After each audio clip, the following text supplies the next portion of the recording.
calon kuatnya yang akan menjadi halaman belakang bagi jalur logistik Iran ini adalah Pakistan. Sejak menang pemilu, Prabowo itu sudah 2 kali ketemu Xi Jinping. Dan akan 2 kali ketemu Putin. Belum pernah ketemu Trump.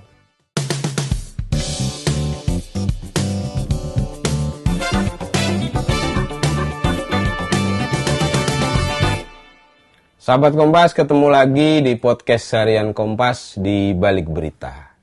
Di luar isu-isu dalam negeri yang juga hangat, kita dihidangkan oleh peristiwa yang juga seru antara Iran dan Israel. Peperangannya sampai sekarang masih berlangsung. Dan di sini sudah hadir Pak Mustafa Abdurrahman, ini pensiunan wartawan Kompas yang 30 tahun ada di Mesir, melihat dengan dekat peristiwa-peristiwa yang ada di Mesir dan sekitarnya, termasuk Iran. Juga ada Mas Krismada, ini editor Des Internasional yang sehari-hari juga ngurusin banyak negara, termasuk Iran hari-hari ini. Saya ditemenin Mbak Sari seperti biasa. Nah, kali ini kita akan ngomongin itu, Iran melawan Israel. Saya selalu menyebut Iran lebih dulu. Ini ada kepentingan ideologis. Memang lebih enak mengundang Iran Israel daripada Israel Iran. Okay. Ini memang lebih mulus kalau lebih mulus, Iran ya. Israel. Tapi abjadnya juga sesuai. Abjadnya kan R dulu. R dulu baru S ya. Ya apapun itu, tapi sebenarnya itu alam bawah sadar kita jelas ya keperpihakan kita di mana. Tapi Pak Mus, saya pengen tahu nih sebagai orang yang udah lama di situ dan mengikuti dinamikanya, kira-kira ini akan berakhir seperti apa antara Iran dan Israel ini? Jadi saya tidak melihat ya perang ini akan berlangsung dalam waktu dekat. Oke, akan berakhir dalam waktu dekat ya? Dalam waktu dekat. Oke. Hanya kalau berandai-andai, ya, melihat berketamunya perang sekarang itu, ini kan agak susah ini. Tapi kan bolehlah kita berandai-andai kan ya. Memang ada statement atau pernyataan dari petinggi Iran, persisnya adalah Presiden Iran Masoud Pezeshkian. Kemarin lusa dia menelpon Presiden Turki Recep Tayyip Erdogan. Dalam pembicaraan dalam telepon tersebut memang memberi narasi yang positif, di mana dia menyampaikan pada Presiden Erdogan bahwa Iran siap melakukan gencatan senjata asalkan Israel menghentikan agresinya. Bukannya di Israel ya. Dan dalam waktu yang sama Presiden Iran ini minta Presiden Turki tersebut kalau bisa melakukan misi mediator untuk menengahi perang antara Iran dan Israel. Ini kan sangat positif ya. Di tengah berkecamuknya perang dan baru saja hanya 4 hari ya, tiba-tiba seorang presiden Iran ya, ini kan orang nomor 2 lah kalau Iran ya, di Iran, kan nomor 1-nya pasti pemimpin spiritualnya Ali Khamenei kan, tiba-tiba memberi statement yang sangat positif ya, walaupun trennya sekarang belum bisa mengakomodasi keinginan Presiden Iran tersebut.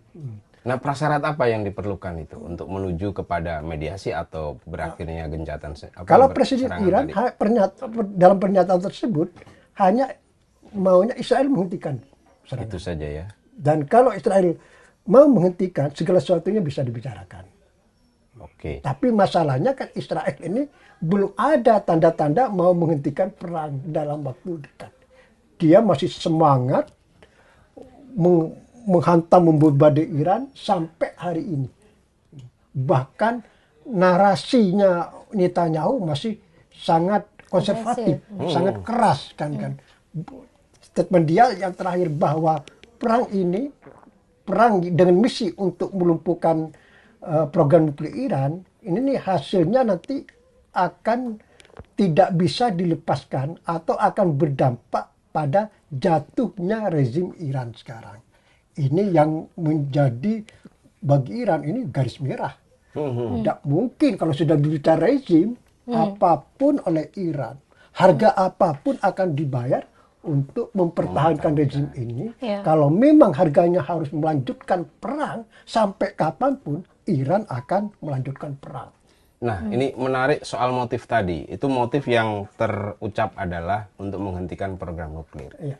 Tapi tentu Pak Mus tahu lebih jauh bahwa ada motif-motif lain yang lebih strategis itu. Ya. Nah, kira-kira apa itu motif yang lebih strategis? Ya tadi itu. Jadi rezim itu apa yang saya lihat ya, sebetulnya narasi atau misi perang Israel itu untuk melumpuhkan perang nuklir itu hanya tujuan antara. Yang sesungguhnya adalah akan menumbangkan rezim.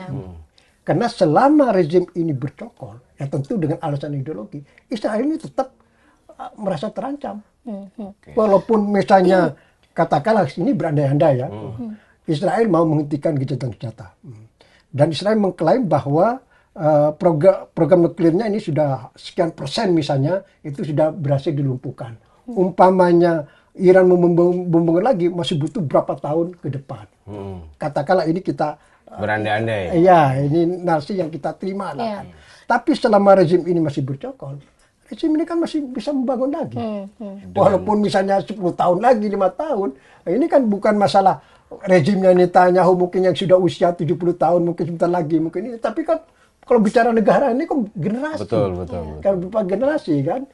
Nah, ini yang mungkin susah diterima oleh Israel. Israel ini sekarang berusaha bagaimana perang ini pada akhirnya bisa menumbangkan rezim ini.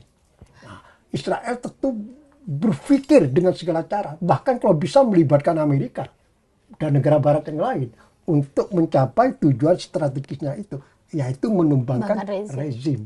Nah, masalahnya Pak Mus, di dalam Iran sendiri kelihatannya punya problem internal persoalan rezim ini gitu, yang membuat kabar terakhir kan sebenarnya karena peran intelijen penyusupan Israel di dalam Iran sendiri juga sangat kuat gitu lah. Apakah sinyal positif tadi dari Iran itu sebenarnya juga sinyal mereka struggle dengan politik domestik sendiri gitu, sehingga itu yang bisa memperlemah kekuatan mereka dalam menghadapi Israel? Bisa jadi itu satu faktor ya. Satu faktor. Memang Iran harus diakui, di Iran itu dalam negeri itu kan juga banyak friksi. Iya, ada kepentingan yang juga ingin rezim itu tumbang. Gitu. Ada etnis di situ, karena ada Persia, ada Arab juga, ada Kurdi juga, ada Armenia juga, kan gitu kan. Terus yang menganut mazhab Sunni juga banyak. Jadi friksi di Iran itu sangat kuat. Ya. Tapi ketika terjadi seperti ini, mereka minimal sebagian besar lah, ya, kecuali ada oposisi yang sudah bekerja sama dengan Mossad atau didukung oleh Barat, sebagian besar mereka akan bersatu. Di belakang rezim. Seperti itu.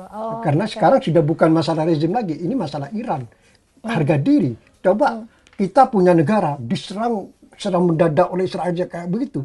Kita kan semua ini akan merupakan perbedaan dalam negeri kan, akan bersatu untuk melawan Israel. Ini yang terjadi di Iran sekarang. Begitu juga di Israel juga bersatu sekarang. Israel itu juga friksinya banyak.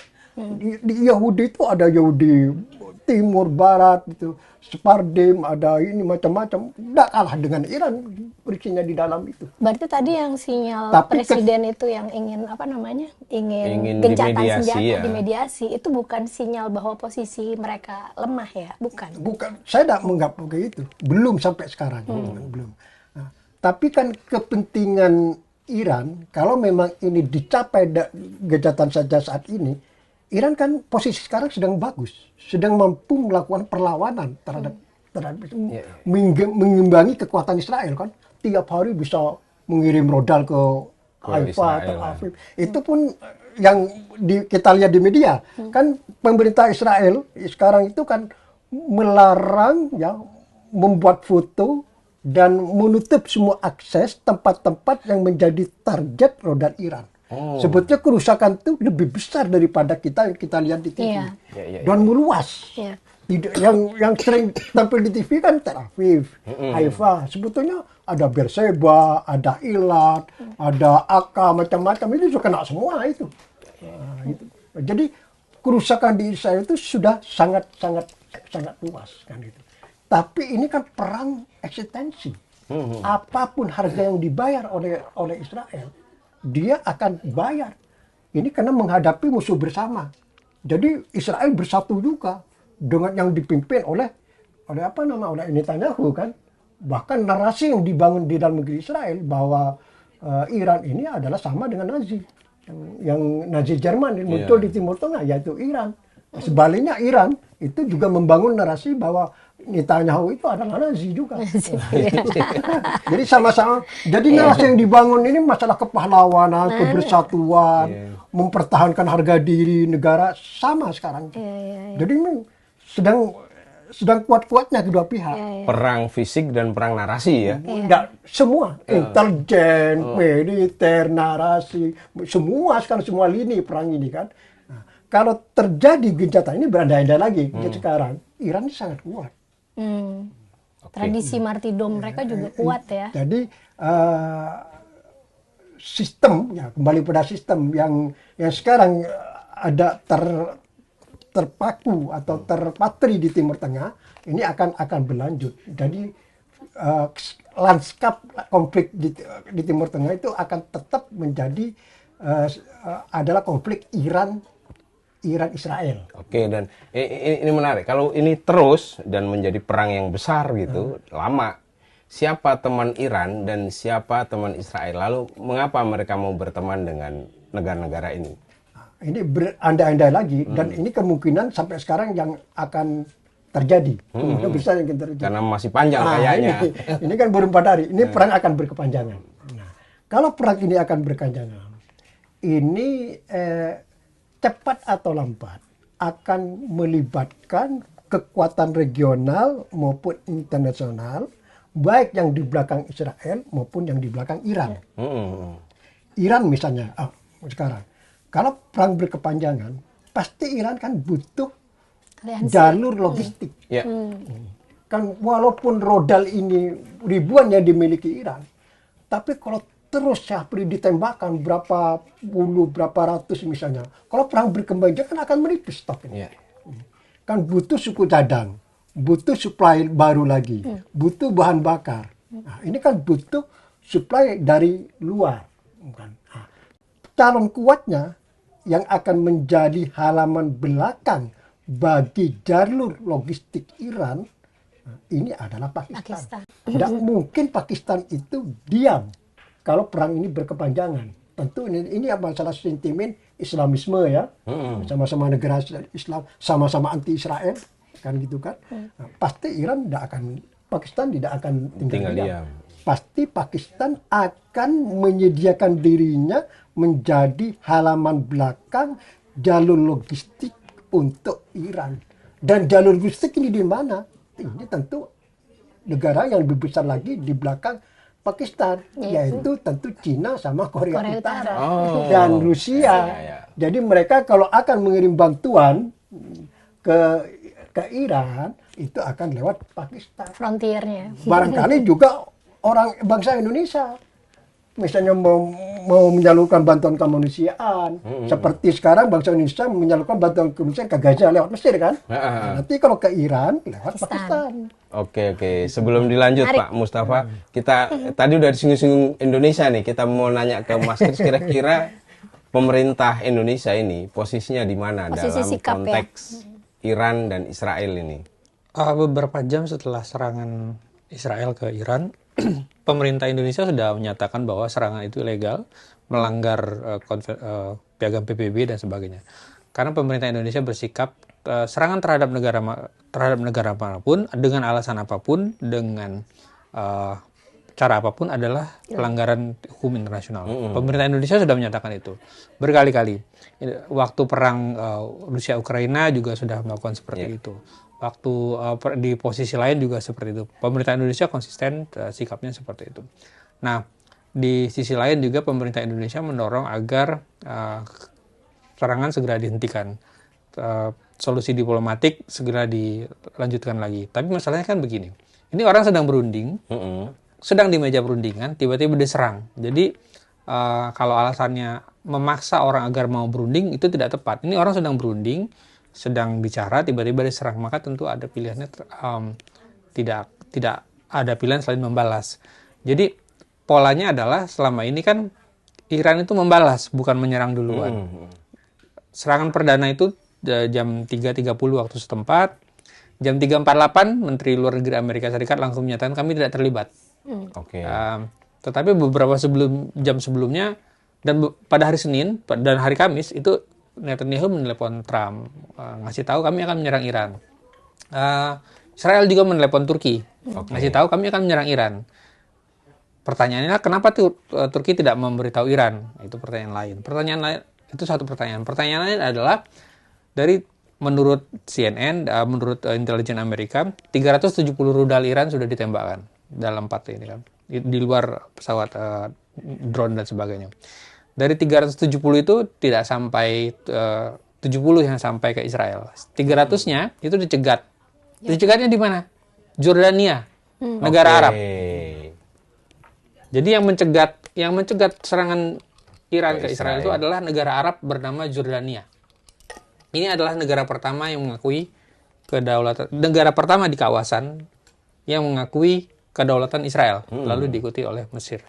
Jadi perang ini bukan antara Iran dengan Israel. Kalau Iran-Israel saja sudah lama Israel tuh selesai gitu. Tapi kan di belakangnya ada ada dibantu oleh Jordania sebagai pencegat utama. Terus dibantu oleh tentu saja Amerika. Jadi hari Senin Netanyahu menelepon Trump mengasih tahu akan menyerang. Hari Selasa 300 rudal Hellfire datang ke Israel. Rudal itu kan buatan Amerika. Hari Jumat dini hari 100 rudal itu dipakai untuk menyerang Iran. Dan pemandunya itu sudah ada di dalam Iran sudah bertahun-tahun. Siapa pemandunya? Pemandunya orang-orang tentara Israel, agen intelijen Israel. Tapi mereka dibantu oleh, tadi disebut oleh Pak Mus, adalah orang-orang di dalam Israel. Ada 4 kelompok di dalam Iran yang membantu, dimanfaatkan Israel untuk membantu mereka. Yang pertama adalah orang-orang Yahudi. Di Iran itu kan sudah ribuan tahun ada orang Yahudi. Sebagian tetap setia pada Iran, sebagian, seperti juga banyak di negara lain, setianya pada Israel. Yahudi tidak di Eropa, tidak di Amerika, tidak di Asia. Itu kesetiaan utamanya pada Israel. Kebanyakan itu. Lalu kelompok kedua adalah yang seperti kata Pak Mus tadi adalah orang-orang yang anti kepada pemerintahan Iran saat ini. Mereka pendukung para Shah Iran, Shah Reza itu yang mereka mendapatkan begitu banyak kenikmatan waktu sampai revolusi tahun 79. Yang ketiga adalah orang-orang yang semata karena mau cari uang. Karena dikasih uang kan untuk jadi mata-mata. Yang keempat adalah orang-orang yang diperas. Diperasnya dengan apa? Dengan video, dengan rekaman segala macam. Ya kan di Iran juga adalah orang-orang yang badung segala macam gitu kan, diperas gitu. Dan mereka itu yang diperas itu sampai tahap jenderal. Tadi kan pertanyaannya adalah apa yang akan terjadi kalau perang ini berlanjut dan salah satu kalah? Di kawasan Iran itu bukan cuma sebuah negara. Iran itu adalah sistem. Kaki tangannya ada sampai di Lebanon, sampai di Suriah dan sebagainya. Kalau Iran roboh, maka sistem ini akan berantakan dan terjadi kekosongan. Pada setiap kekosongan sistem, maka akan terjadi kekacauan. Dan siapa yang akan menanggung kekacauan ini adalah warga biasa. Di hampir 400 juta warga di Timur Tengah itu akan terganggu gitu. Kalau Israel yang kalah, maka proyek pos terdepan Barat Eropa dan Amerika di Timur Tengah itu akan hilang. Karena Israel ini bukan cuma negara, tapi mereka adalah pos militer terdepan di Timur Tengah. Gitu. Nah, persaingan kawasan ini juga yang membuat tadi kenapa Turki tidak mau segera memberitahu Iran. Membisikin gitu. Iran ya. Karena Turki itu bersaing dengan Iran di Suriah.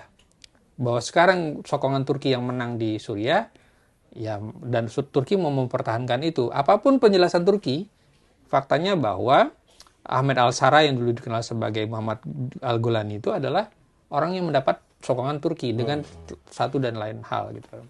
Nah, sekarang itu kan Iran sudah bertahun-tahun Iran itu mengancam kalau kami diserang, kami akan menutup Selat Hormuz. Selat Hormuz itu 20% minyak dunia, gas dunia itu lewat Selat Hormuz. Dan tidak ada pilihan lain. Selat itu begitu sempit, tidak sampai 20 km, menutupnya gampang. Cukup dijatuhkan satu kapal, maka tidak bisa dilewat lagi. Selat itu tidak cuma sempit, tapi juga dangkal. Jadi jalur yang bisa dilewati dari tidak sampai 20 meter itu hanya terbatas sekali. Di jalur yang dilewatin itu, ditanam rudal, ditanam ranjau, sudah selesai persoalan, tidak bisa lewat. Tapi kenapa Iran tidak menutup? Karena ada klien-klien negara kawasan yang juga tidak mau Iran menutup itu. Termasuk Cina ya? Termasuk Cina, teman Iran gitu. Nah, Cina, Iran, Rusia, itu kan sekarang dalam BRICS. Organisasi yang kebetulan kita juga menjadi anggotanya sejak Januari lalu. Nah, sebagian orang kan akan menganggap, kira-kira Indonesia. Jadi, Indonesia akan mencari mana yang membawa keuntungan. Karena itu wajar gitu. Sebagai negara menengah, akan mencari mana yang lebih menguntungkan. Kita berusaha melamar ke OECD, kelompok negara-negara maju gitu.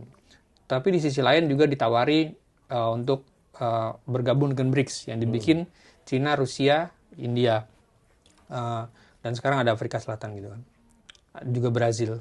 Indonesia memilih bergabung dengan BRICS. Tidak hanya bergabung dengan BRICS, Indonesia sudah resmi bergabung dengan bank buatan BRICS, NDB itu, New Development Bank.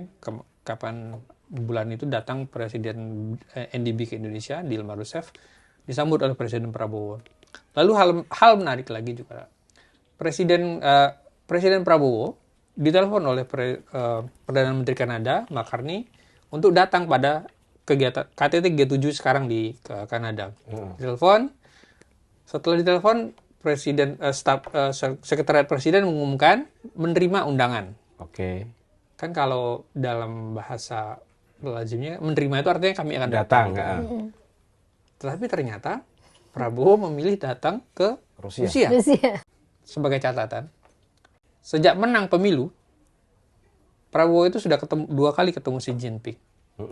Dan akan 2 kali ketemu Putin. Belum pernah ketemu Trump. Oke, jadi dari situ bisa dibaca ya sikapnya. Kebetulan ya, apakah itu segala macam. Terus gini, Presiden Prabowo 3 kali menerima utusan pribadi Putin yang mengirimkan undangan. Yang pertama untuk mendatangi Victory Day bulan Mei kemarin. Yang kedua untuk datang ke St. Petersburg. Yang ketiga untuk mendatangi nanti Navy Day bulan Juli. Victory Day tidak datang karena satu dan lain hal. Sekarang di St. Petersburg datang dan Navy Day belum ada kabar akan datang atau tidak. Ya kalau itu akan dibaca bahwa Indonesia cenderung lebih ke blok timur ya silakan saja gitu. Tapi faktanya seperti itu gitu. Dan tetapi kan juga harus orang-orang beberapa waktu lalu kan diributkan dengan pernyataan Presiden bahwa Indonesia siap mengakui Israel. Sikap itu sebenarnya sudah lama. Sejak zaman Pak Harto, Indonesia itu posisinya adalah Indonesia akan mengakui secara resmi kemerdekaan Israel, kedaulatan Israel, sehari setelah Israel mengakui Palestina. Syaratnya seperti itu. Sampai sekarang tidak ada. Gitu. Jadi itu cara Indonesia mendorong kemerdekaan Palestina. Dan kenapa Indonesia juga ingin agar perang Israel-Iran ini selesai? Karena masalah pokoknya itu harus kembali lagi. Jadi dia hari Sabtu dan Minggu di tengah Iran diserang oleh Israel, di Gaza itu juga meningkat lagi pembunuhan terhadap warga Gaza oleh orang Israel. Demikian Mas Baik dan Mbak Sari. Jadi ini jelas ya posisi Indonesia meskipun sekilas agak bimbang, tapi sebenarnya dari tanda-tanda itu sudah jelas posisinya dan itu mengembirakan. Apalagi juga masyarakat kita ya. Ini kayaknya sudah jelas posisinya ya, pro Iran. Nah, gejala-gejala ini bisa dilihat dari mana kira-kira untuk menegaskan bahwa ini memang Iran yang harus dibela oleh masyarakat kita ya. Iya. Kalau itu kan begini. Jadi sampai tahun 2000 sampai tahun 99 banyak pemuda Indonesia itu memasang poster Ahmadinejad, memasang poster Khamenei. Waktu itu memang belum ada friksi Suriah Sunni Syiah itu belum begitu dalam di Indonesia. Sekarang kan setelah serangan ini, tiba-tiba beberapa kenalan saya yang ikut pengajian yang biasanya anti Iran, anti Syiah itu, tiba-tiba memuji Iran. Oh, narasinya udah beda. Itu kayak mereka memuji Saddam Hussein pada perang Irak. Iya, gitu memuji Saddam Hussein pada. Karena persoalannya gini. Karena akhirnya mereka menangkap bahwa satu-satunya negara di Timur Tengah yang secara konsisten melawan Israel adalah Iran. Nggak peduli mereka Syiah atau Sunni gitu. Tidak peduli gitu. Itu lain hal gitu. Dan lagi seperti disampaikan Pak Mus tadi, di Iran itu kan bukan negara monolitik. Sunni juga tetap hidup di sana, Syiah juga tetap hidup di sana, bahkan Yahudi juga ada di sana. Kristen juga ada di sana, walaupun Kristennya berbeda ya. Mereka ritus timur gitu. Sangat heterogen juga di sana. Nah, ini yang terjadi di Indonesia seperti itu. Lalu apakah Indonesia kemungkinan akan condongnya kemana? Ya tadi Pak Mus kan sudah memberi tanda gitu. Kalau mau bantu Iran, kirim lewat Pakistan. Kenapa Pakistan mau membantu? Ada persoalan begini juga. Jadi di Pakistan dan Iran itu berbagi wilayah yang namanya Balochistan. Ini etnis pemberontak yang merepotkan Pakistan dan merepotkan Iran. Dan etnis ini dibantu dari utara maupun dari selatan. Menurut tuduhan Iran dan Pakistan, yang dari ada beberapa kali terungkap bahwa orang-orang Balochistan ini bertemu dengan tetangga Pakistan. Lalu ada juga orang-orang Balochistan ini mendapat pasokan dari Israel gitu, karena mengganggu dari orang-orang Kurdi juga seperti itu. Kan Kurdi ini adalah entitas terbesar yang tidak seperti juga Kashmir gitu, yang tidak punya bangsa dan tidak punya ada bangsanya tapi tidak punya negaranya gitu. Dan itu juga dibantu oleh Israel gitu. Bahkan Netanyahu itu pernah menyatakan salah satu cara untuk menjamin keselamatan Israel adalah membantu orang-orang Kurdi yang dulu berperang melawan ISIS. Dan sekarang beberapa waktu lalu kabinet Israel juga mengakui bahwa kelompok terafiliasi ISIS di Gaza dibantu oleh Israel untuk menghadapi Hamas. Gitu. Oke, ini menarik nih. Tapi kayaknya kita nggak bisa berpanjang-panjang. Atau ada masih mau ditanyakan, Jung Sari? Nggak ada. Udah cukup itu ya. Terima kasih Pak Mus, juga Mas Kris yang sudah memberi gambaran lebih besar sebenarnya apa yang terjadi dari perang Iran melawan Israel. Dan kita tahu siapa teman-teman mereka, siapa musuh-musuh mereka. Ya semoga dunia ini segera damai ya, perang segera berakhir dan kita bisa lebih nyenyak tidur. Itu sahabat Kompas, sampai ketemu lagi di Balik Berita Harian Kompas edisi berikutnya. Dah.